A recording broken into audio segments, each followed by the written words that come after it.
दोस्तों, हम अक्सर उन चीजों के बारे में सोचते हैं जो हमारे पास नहीं है, और जो हमारे पास है उनके बारे में हम कभी सोचते भी नहीं हैं। दोस्तों, हम हमारे भविष्य की चिंता में अपने वर्तमान को यूं ही नष्ट कर रहे हैं। तो आइए दोस्तों, आज मैं आप सभी को एक ऐसे कहानी सुनाता हूँ जिस कहानी की मदद से आपको ये पता चलेगा आपके जीवन में आपको क्या करना चाहिए और क्या नहीं करना चाहिए। किन किन चीजों पर जो आपके पास है उनके बारे में आप ध्यान देना चाहिए। तो चलिए दोस्तों, आज की कहानी शुरू करते हैं। बहुत समय पहले की बात है।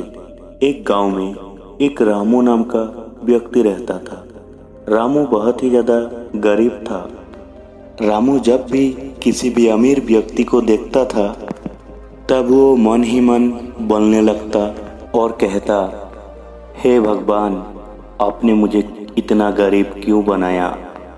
इन अमीर व्यक्तियों को देखो, ये लोग कैसे अपने जीवन का आनंद ले रहा है, और एक मैं हूँ जो हर रोज एक एक पैसे के लिए तरसता हूँ। मेरे पास तो फूटी करी तक नहीं है और ये लोग पैसे बर्बाद कर रहे हैं। हे भगवान, मुझे भी अमीर बना दे।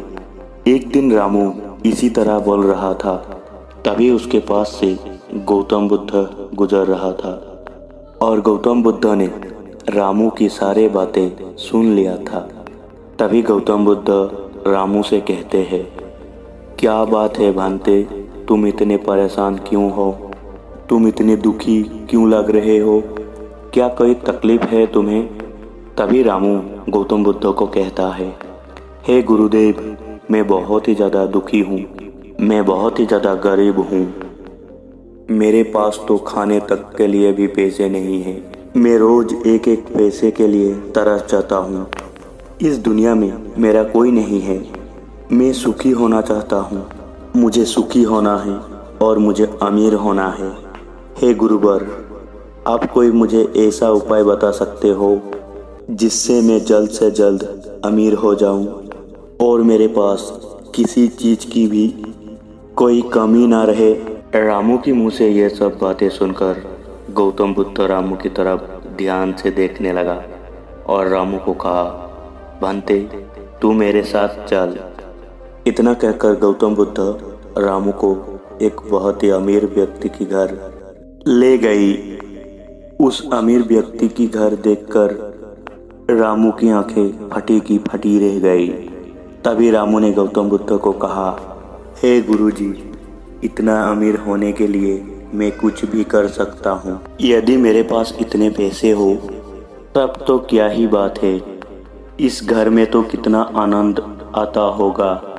रामू की मुंह से ये सब बातें सुनकर गौतम बुद्ध मुस्कुराने लगा और रामू से कहा, इसीलिए तो मैं तुम्हें यहाँ पर लेकर आया हूँ। इतना कहकर गौतम बुद्ध रामू को उस घर की मालिक के पास लेके जाता है और उस घर की मालिक से कहते हैं, तुम्हारे पास तो इतनी धन दौलत है, इतना आलीशान घर है और सारे ऐशो आराम है। क्या तुम जीवन में सुखी हो? तभी वो व्यक्ति थोड़ा सा मायूस होकर गौतम बुद्ध को कहते हैं, हे गुरुवर, कैसा सुख? केवल धन दौलत होने से सुख तो नहीं आ जाता।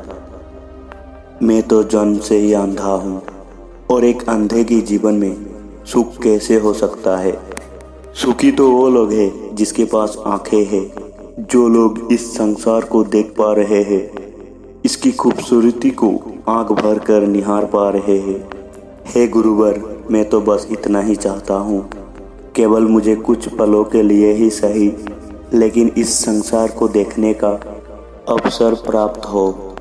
मैं कम से कम एक बार अपने माता पिता, अपने रिश्तेदारों को देख सकूं, और इसके लिए मुझसे कोई मेरे पूरी दौलत ही क्यों ना ले ले, मैं देने के लिए तैयार हूँ। मैं इतना दुखी हूँ जितना दुखी और कोई नहीं है। हे ईश्वर, आपने मुझे अंधा क्यों बनाया? तभी गौतम बुद्ध ने रामू की ओर इशारा करते हुए कहा, तुम्हारे पास एक बहुत दिग्गज अवसर है। अगर तुम चाहो तो तुम्हारी आंखें देकर इस व्यक्ति की सारे धन दौलत ले सकते हो और उसके बाद तुम भी अमीर बन जाओगी, तुम भी सुखी हो जाओगे, तुम्हें तुम्हारा सुख मिल जाएगा और इस अंधे व्यक्ति को उसका सुख प्राप्त हो जाएगा। तभी रामू गौतम बुद्ध को कहता है, नहीं नहीं गुरुजी, आप ये क्या कह रहा है? बिना आंखों की मैं अमीर होकर क्या करूँगा? मैं अपनी आंखें नहीं दे सकता हूँ। तभी गौतम बुद्ध रामू से कहते हैं, एक बार फिर से सोच लो, इतना अच्छा अवसर तुम्हें दोबारा नहीं मिल पाएगा।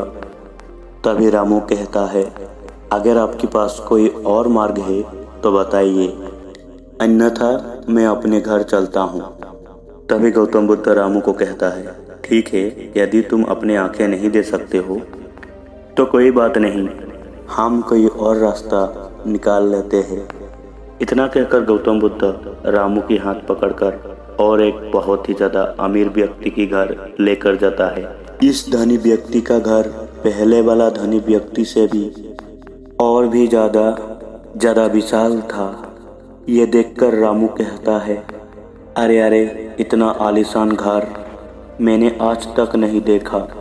तभी गौतम बुद्ध रामू को उस घर की मालिक के पास लेकर जाता है और उस घर की मालिक को कहते हैं, आप तो बहुत ही ज़्यादा सुखी होंगे, आपके पास इतना आलीशान घर है, इतनी धन दौलत है, सारे ऐशो आराम है, आपको तो किसी भी चीज़ की कोई कमी नहीं, आप अवश्य ही बहुत ही ज़्यादा सुखी होंगे। तभी वो धनी व्यक्ति बहुत ही ज़्यादा मायूस होकर गौतम बुद्ध को कहते हैं, आप ये कैसी बातें कर रहे हैं? आप तो जानते हैं कि मेरे दोनों हाथ काम नहीं करते, मैं अपाहिज हूँ।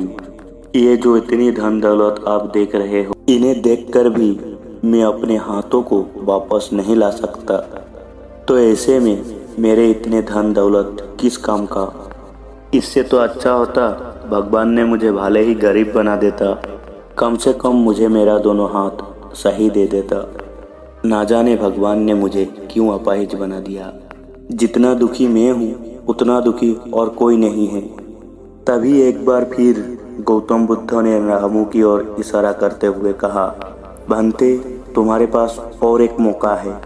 यदि तुम चाहो तो अपने दोनों हाथ देकर इस अमीर व्यक्ति की सारे धन दौलत ले सकते हो। क्या कहते हो? क्या तुम तैयार हो? और इस बार तो तुम्हें आंखें भी नहीं देना है, तुम्हारी आंखें तुम्हारे साथ ही रहेंगे।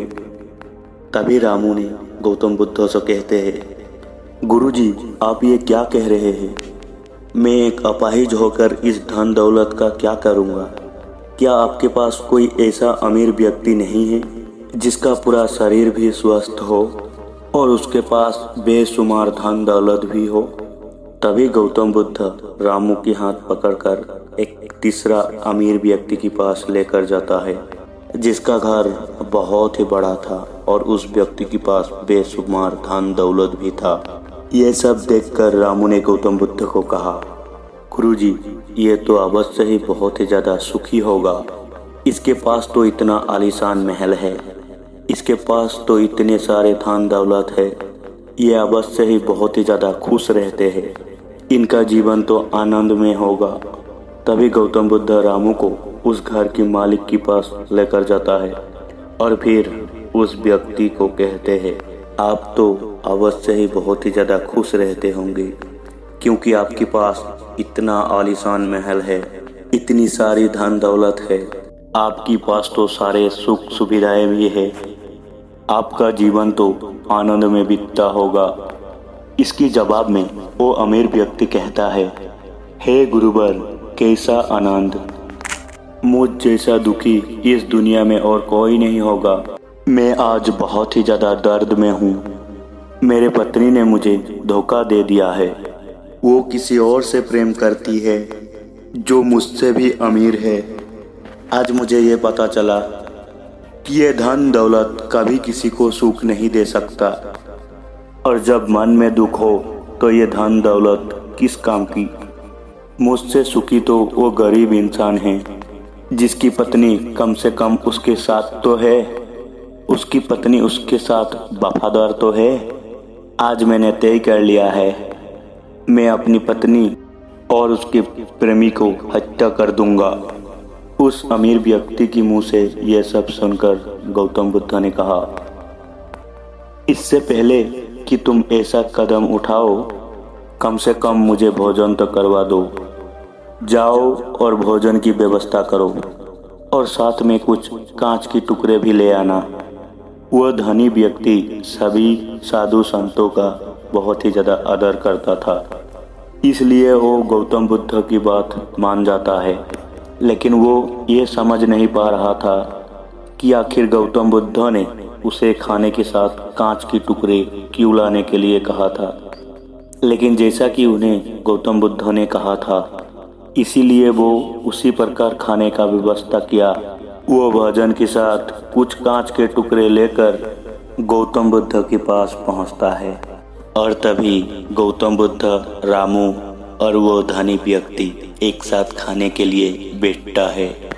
और उसी समय गौतम बुद्ध कुछ कांच के टुकड़े उठाकर उस धनी व्यक्ति की भोजन में मिला देते हैं और उससे कहते हैं, लो आप तुम इसे खा सकते हो।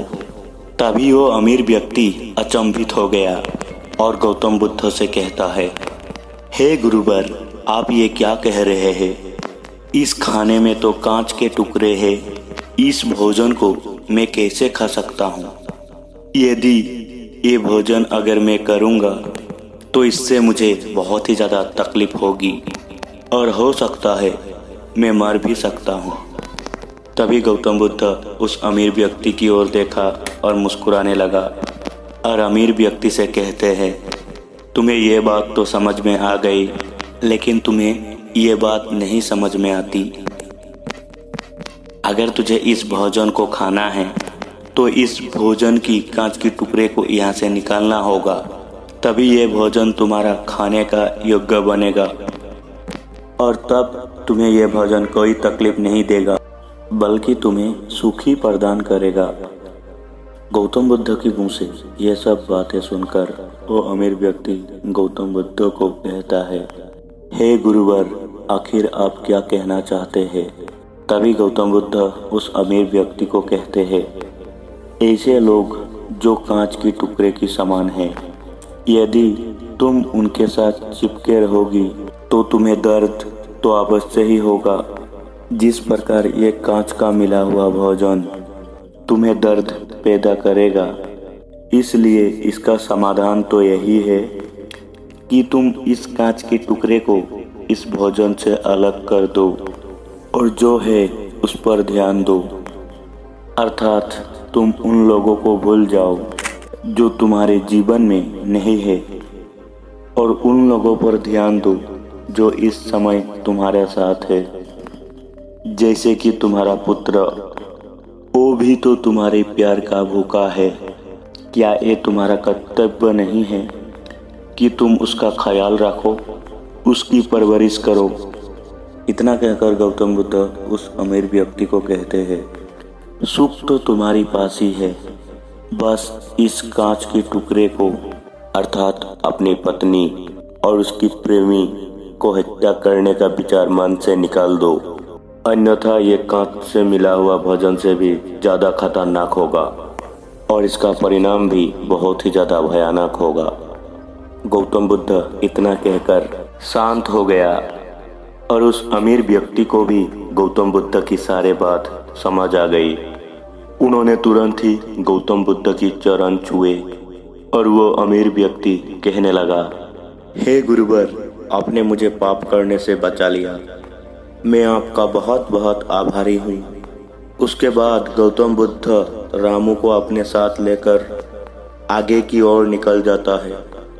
थोड़ा दूर चलने के बाद रास्ते में रामू ने गौतम बुद्ध को पूछा, हे गुरुवर, क्या इस दुनिया में ऐसा कोई नहीं है जो सुखी हो? तभी गौतम बुद्ध रामू से कहती है, भंते, आखिर तुम सुखी क्यों नहीं हो? गौतम बुद्ध की मुंह से ये बातें सुनकर रामू कुछ देर सोच विचार करती है, लेकिन उसके पास कोई जवाब नहीं होता। तभी गौतम बुद्ध रामू से कहती है, क्योंकि तुम्हें वो चाहिए जो तुम्हारे पास नहीं है। तुम्हारे पास धन नहीं है और तुम्हें धन चाहिए। तुम अमीर होना चाहते हो, तुम्हें लगता है कि वो तुम्हें सुख देगा, लेकिन तुम इस वास्तविकता को भी भूल रहे हो कि बाद में तुम्हें दुख भी वही देगा। जैसे कि हम पहले एक अमीर व्यक्ति के पास पहुंचे थे तो उसके पास आंखें नहीं थी। उसके पास जो नहीं था वो उसके लिए बिलक रहा था, जबकि उसके पास बेशुमार धन दौलत थी और उसका पूरा शरीर भी पूरी तरह से स्वस्थ था, लेकिन उसका ध्यान उस पर नहीं था। वो उसे छोड़कर उन चीज़ों पर भाग रहा था जो उसके पास नहीं थी। इसी तरह से दूसरे अमीर व्यक्ति के पास आंखें थी, धन दौलत भी थी, लेकिन हाथ नहीं थे। इसी प्रकार जो चीज़ उसके पास थी वो उसका आनंद नहीं ले रहा था, बल्कि वो तो इस दुख में था कि उसके पास उसके हाथ नहीं थे। और ठीक इसी प्रकार से तीसरा अमीर व्यक्ति के पास सब कुछ था, लेकिन उसका पत्नी उसके साथ नहीं था, इसीलिए वो भी बहुत ही ज़्यादा दुखी था। उसको उसकी पत्नी ने धोखा दे दिया था, जो उसकी कभी थी ही नहीं, क्योंकि उसकी पत्नी तो किसी और को प्यार करता था। लेकिन उस तीसरे अमीर व्यक्ति के पास जो था उसकी पुत्र, जिसके बारे में वो सोच ही नहीं रहा था। इतना कहकर गौतम बुद्ध रामू को फिर से कहते हैं, अमीर गरीब होने से दुख और सुख का कोई मतलब नहीं होता। अमीर हो या गरीब हमारे दुखी होने का एकमात्र कारण है। हम हमेशा उन चीज़ों के पीछे भागते हैं जो हमारे पास नहीं है, और जो वर्तमान में हमारे पास है हम उस पर कभी ध्यान ही नहीं देते और ना ही उसका आनंद ले पाते हैं। हम तो केवल भविष्य में घूमते रहते हैं, भूतकाल में अटके रह जाते हैं। वर्तमान में हमारे पास जो है उसका आनंद हम कभी ले ही नहीं पाते हैं, और ये सारे गलतियाँ हम वर्तमान की ज़मीन में करते रहते हैं, और यही कारण है हम कभी आनंद हो ही नहीं पाते हैं, हम कभी खुश नहीं हो पाते हैं। क्योंकि जो आनंद का समय है, अर्थात वर्तमान का समय है, वो तो यूं ही नष्ट हो जाता है। इतना कहकर गौतम बुद्ध रामू की ओर इशारा करते हुए कहते हैं, भंते तुम मुझे ये बताओ, हम जिन 3 अमीर व्यक्ति से मिले, उन तीनों अमीर व्यक्ति की तीनों में से किसी एक दुख तुम्हारे पास है? तभी रामू थोड़े देर सोच विचार करते हुए गौतम बुद्ध को कहते हैं, नहीं, मेरे पास उन अमीर व्यक्तियों में से किसी का भी कोई भी दुख मेरे पास नहीं है। तभी गौतम बुद्ध रामू से कहते हैं, तो फिर तुम दुखी क्यों हो?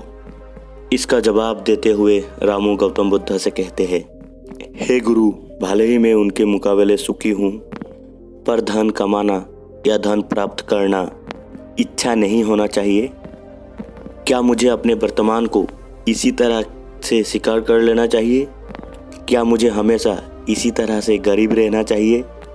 तभी गौतम बुद्ध मुस्कुराते हुए रामू से कहती है, वर्तमान में वर्तमान क्षण का आनंद लो। वर्तमान में ही ऐसे कर्म करो जिससे तुम्हारा भविष्य सुधर सके, लेकिन ऐसे चीज़ों के पीछे व्यर्थ समय मत कटाओ, मत गवाओ। जो तुम्हारे पास आज नहीं है, जो तुम्हारे पास आज है उसका आनंद लो, और जो तुम पाना चाहते हो उसके लिए केवल कर्म करो, मेहनत करो, और उस कर्म का फल तुझे भविष्य में मिलेगा। यानी इसकी चिंता में भी मत रहना, क्योंकि तुम अगर इसकी चिंता में रहोगी तो तुम कभी सुखी नहीं रह पाओगी, भले ही हालात कितने भी बुरे क्यों ना हो। केवल अपने आज पर ध्यान दो और अपने कर्म मन लगा कर करो। इतना कहकर गौतम बुद्ध शांत हो गए, और रामू को भी गौतम बुद्ध की सारे बात अच्छे से समझ में आ चुकी थी। वो ये समझ चुका था अब से उसे अपने वर्तमान में ध्यान देना है, उसे अपने वर्तमान को सुधारना है। उसके बाद रामू ने गौतम बुद्ध को प्रणाम किया और वापस अपना घर लौट गया। अब से रामू ये बात सोच के बहुत ही ज़्यादा खुश रहने लगा। वह कम से कम उन 3 अमीर व्यक्ति से बहुत ही ज़्यादा खुश है। उसके पास अधिक खुशियों की वजह है। हाँ, ये बात कुछ और है कि उसके पास धन नहीं है, लेकिन उसके पास कुछ ऐसी चीज़ें हैं जो धन से कोई ज़्यादा कीमती है, और वो है उसका पूरा शरीर जो पूरी तरह से स्वस्थ है। दोस्तों, मैं उम्मीद करता हूँ ये कहानी आपके जीवन में कुछ ना कुछ परिवर्तन ज़रूर लाएगा। आपको इस कहानी से क्या सीखने मिला हमें कमेंट बॉक्स में ज़रूर बताना, और अगर आपको ऐसा ही कहानी और सुनना है तो हमारे चैनल को सब्सक्राइब करके वीडियो को ज़रूर लाइक करना। तो मिलते हैं और एक नए कहानी पर। नमो बुद्धा।